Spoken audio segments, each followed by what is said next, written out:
আমি কবিতা। আমার বিয়ের দিন বাসর ঘরে আমার স্বামী আমাকে জানান, আমি তোমাকে স্বামীর সুখ দিতে পারবো না, আমার কিছু শারীরিক সমস্যার কারণে তোমার প্রত্যাশা পূরণ করতে পারব না, যেগুলি তুমি আশা করেছিলে। আমার হৃদয় মুহূর্তের মধ্যে থেমে গেল। আমি হতবাক হয়ে গেলাম। আমি চিৎকার করে বললাম, যদি আপনার কোনো সমস্যা থাকে তাহলে আমাকে কেন বিয়ে করলেন? আমার স্বামী আমাকে উত্তর দিলেন, আমি তোমাকে ভালোবাসা না দিতে পারলেও আমি তোমাকে সুখী রাখতে চেষ্টা করব, কিন্তু যদি তুমি আমাকে ছেড়ে যেতে চাও তাতে আমি বাধা দেব না। গিয়ে আমার সমস্ত আশা এক নিমেষে ভেঙে গেল। বিয়ের পর আমি একাকিত্বের অন্ধকারে ডুবে গেলাম। আমার স্বামী আমার কোনো ইচ্ছা পূরণ করেনি, যা আমি বছরের পর বছর ধরে অপেক্ষা করে এসেছিলাম। আমি কোনো উপায় খুঁজে পাচ্ছিলাম না। তারপর আমি আমার বাড়ির ড্রাইভারকে বললাম, তুমি কি আমার সাথে রাতে একটু সময় কাটাতে পারবে? তারপর আমার ড্রাইভার আমার সাথে সারা রাত। আমি কবিতা, কলকাতার বাসিন্দা। আমি 23 বছর বয়সী সুন্দরী নারী। আমি গ্র্যাজুয়েট। আমি পড়াশোনা করেছি একটি ভালো স্কুল থেকে এবং একটি নামকরা কলেজ থেকে। আমার মা বাবা উভয়ই ব্যবসা করেন। আমার ঘরে আমি খুব সুখী ছিলাম। আমাদের কোনো অভাব ছিল না। আমার জন্ম হয়েছিল একটি ধনী পরিবারে। আমার বাবা মা দুজনেই সফল ব্যবসায়ী। ছোটবেলা থেকেই আমি যা চাইতাম তাই পেতাম। আমার কোনো অভাব ছিল না, শুধু একটা জিনিস ছাড়া, আর তা হলো সত্যিকারের ভালোবাসা। আমি জানতাম যে আমার বিয়ে হবে একটি ধনী পরিবারে। সেখানে অনেক ভালোবাসা পাব, যেখানে আমাকে সমাজের নিয়ম অনুযায়ী চলতে হবে। কয়েকদিন আগে আমার বিয়ে ঠিক হলো রাকিবের সঙ্গে। রাকিব ছিল একজন নামকরা ব্যাংকের উচ্চপদস্থ কর্মচারী। আমাদের বিয়ের প্রস্তুতি নিয়ে অনেক ধুমধাম হলো। আমার পরিবারের সবাই খুব খুশি ছিল, কিন্তু আমার মনের গভীরে একটা অজানা আশঙ্কা ছিল। বিয়ের রাত আমার জীবনের সবচেয়ে বড় দুঃস্বপ্ন হয়ে দাঁড়ায় কিনা। আমি অপেক্ষা করছিলাম আমার স্বামীর জন্য। আমি বাসর রাতের দিন খুব আনন্দিত ছিলাম। আমি লাল শাড়ি পরেছিলাম, সোনার গহনা পরেছিলাম। আমার স্বামী আমাকে অনেক সোনার গহনা দিয়েছিল আর আমার সাথে মজার মজার কথা বলেছিল। আমি ভেবেছিলাম যে আমি ভালোবাসা পাব, কিন্তু আমি সেটা পাইনি।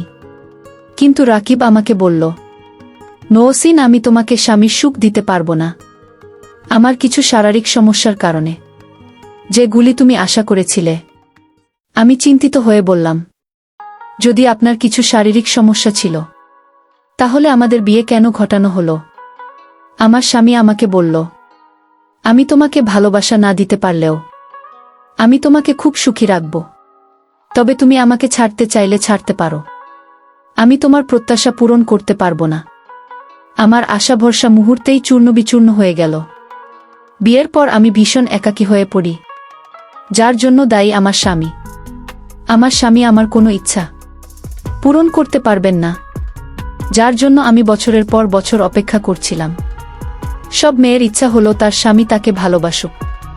আমি আমার মা বাবার কাছে এসব বলতে পারতাম না। আমি আমার জীবনের কষ্ট আমার স্বামী কাছে বলতে চাচ্ছি, কিন্তু আমি তাকে কিছু বলতে পারতাম না। আমার জীবন নষ্ট করার পরিস্থিতিতে পড়েছিলাম। আমার জীবন শেষ হয়ে গেল। রাকিব আমাকে কোনো ভালোবাসা দিতে পারত না, অথচ সে আমাকে ছেড়েও দিতে চাইত না। আমি দিন দিন মানসিকভাবে ভেঙে পড়ছিলাম।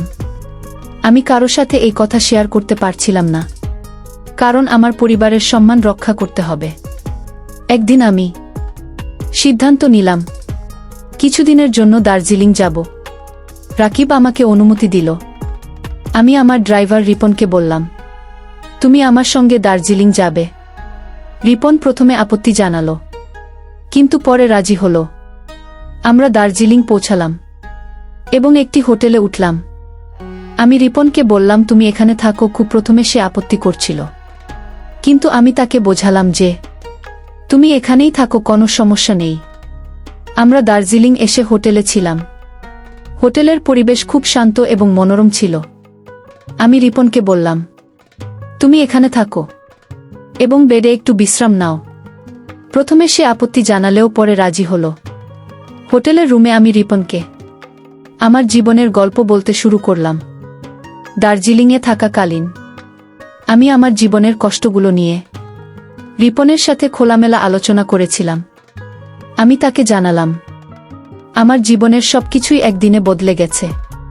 বিয়ের রাতেই আমি জানতে পারলাম আমার স্বামী আমাকে স্বামীর সুখ দিতে পারবে না। আমি তাকে অনেক ভালোবাসি, কিন্তু সে আমাকে আমার চাহিদা পূরণ করতে পারবে না।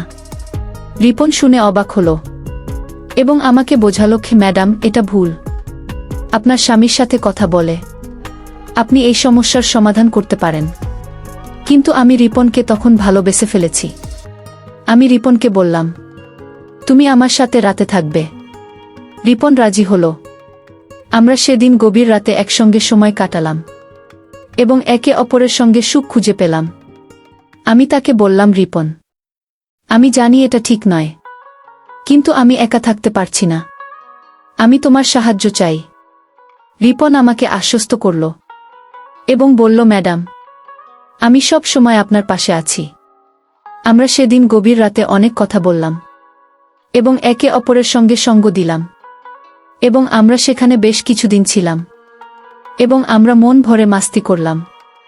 রিপন আমাকে সব রকম সুখ দিয়েছিল। কিছুদিন পরে আমি আবার আমার স্বামী রাকিবের কাছে ফিরে গেলাম।